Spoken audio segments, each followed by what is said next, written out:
So I spread my news because no one else is going to do it for me.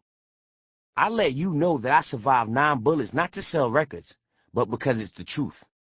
But it's been turned into a gimmick. Every time I sit down for an interview, I'm asked, well, 50, how did it feel to get shot 9 times? Honestly, it didn't feel good. Now it's just a memory, but when it happened, it hurt. Bad. If you're given the choice, check the box that says no.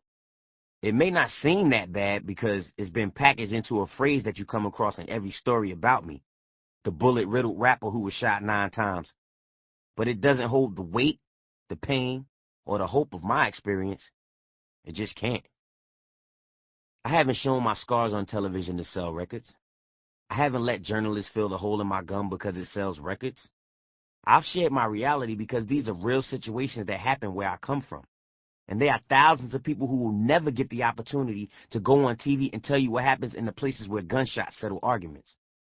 When you look at how my body healed itself, I want you to see the bodies of those who never healed. The ones who didn't make it to the emergency room on time. The ones who never bounced back. That's what I'm the poster child for. And I'd like to be nothing else. I may die tomorrow, but that only makes me work harder today. In many ways, I've already won. I've already exceeded the expectations that people had of me. I overcame the obstacles that were in front of me. And for a moment, I got to feel what it feels like for the world to focus on me, for being a winner.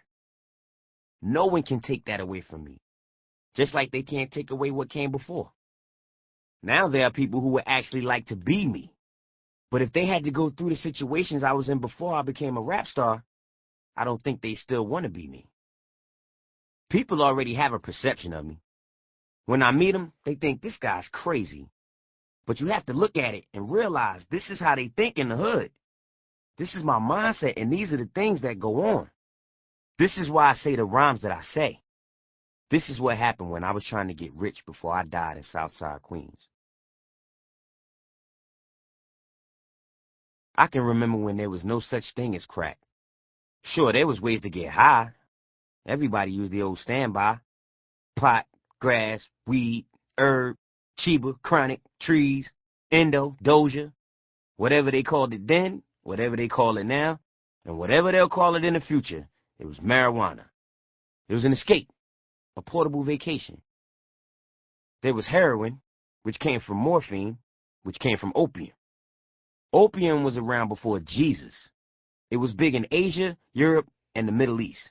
They used it as medicine. Morphine hasn't been around as long. It was made as a painkiller at the beginning of the 19th century by a German physician who named it after Morpheus, the Greek god of dreams.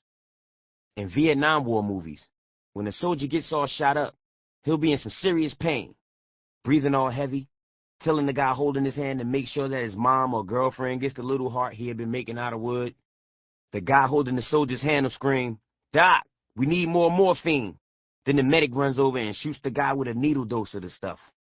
That's it. No more pain. He goes all peaceful, right into the arms of Morpheus. I guess heroin really cranked up the dream guy factor, because all I've ever seen it do is make people nod off like walking zombies. Cocaine's been around for a long time too, but it hasn't always been treated the way it's treated today. In 1863, Italians used cocaine to make a wine that even the Pope loved so much that he raved about its ability to spark the divinity of the soul.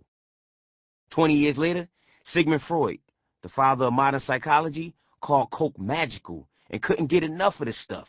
He snorted it, injected it, painted it on his skin.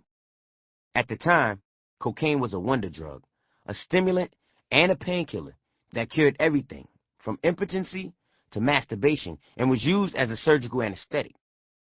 Some guy started making a wine in Atlanta, but then Prohibition came around, so he took out the alcohol and renamed it Coca-Cola. At the start of the 20th century, cocaine was deemed illegal, but it was still available if you knew the right people.